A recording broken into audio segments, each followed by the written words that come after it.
What's up, fellow friends, and anyone who is tuning in for the first time? You are now my friend, and welcome to my channel.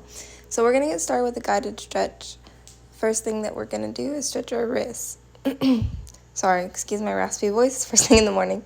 You want to go up, keeping your arms straight. You want to go downwards with your palm facing away from you. Then you want to go downwards with your palm facing you. Then you're going to switch to the other side. I'm jamming out.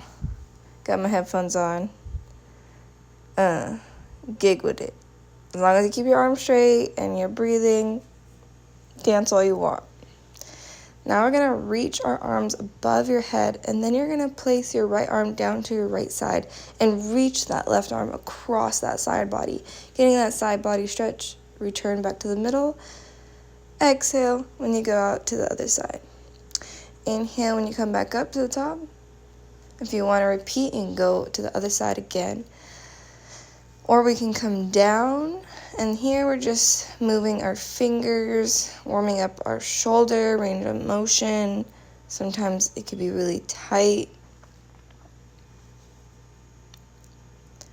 Then you're going to focus on isolating one elbow at a time, doing circles, focusing on holding your bicep with your thumb. Once you've done about a few circles on each side, you're just going to switch over. You could aim for 3 to 5 reps or 5 to 10,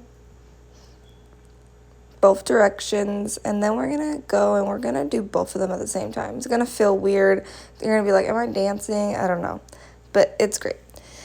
Then I'm going to do some wrist circles, focusing more on the wrists again. Interlace my fingers together and do some more circles. Shoulder rolls. I guess I heard something funny. I started laughing. Okay. Shoulder rolls isolated or together is the best. Focusing on your breath and releasing as you roll down and back. Now we're going to transition and we're going to do a lunge. So when you do this lunge, you want to go as far as what you feel feels good. You don't want to go until pain. You don't want to feel any tingling. You definitely want to make sure your knees are aligned with your ankles. And then we're going to switch to a half split. So this one I see is commonly done wrong at the hips, at the knee, at the back toe. So make sure your back toe is flexed, your hips are pushing back and squared forward, and trying your best to keep that leg straight. If you need to slightly bend that leg until you can straighten it out, totally understandable. But don't stay there forever. Really try to challenge yourself at your edge safely with your breath. You could also use yoga blocks if fingertips is not looking good. Go for those blocks, girl. There's nothing wrong with those blocks. Now, this is my favorite, weirdest stretch to do. It's a cat-cow, or you can go cow-cat. However you need to remember it. Just remember that on your cow, you're going to inhale and make sure that you're bringing those elbows into your body. Exhale, really push through the scapula, the traps, all those little muscles at the top of your back. Just push through them. Do a few rounds. Focus on your pelvic floor. It'll help a lot. These are my hip circles that I like to do in a tabletop position. You could do a hip circle in a few different positions like down dog or tabletop or standing. Then we're going to transition to a kneeling type of lunge because this one is so important. I could definitely inch out my feet a little bit more forward. It's definitely in the morning, so this one will help your posterior pelvic tilt and the tightness of your hip flexors, because I did not know when I was getting into planche what I was signing myself up for. And same thing with front lever. It's a lot of hip flexors, presses, so just make sure you don't forget those smaller muscles. Next, we're going to come into a seated single leg straddle.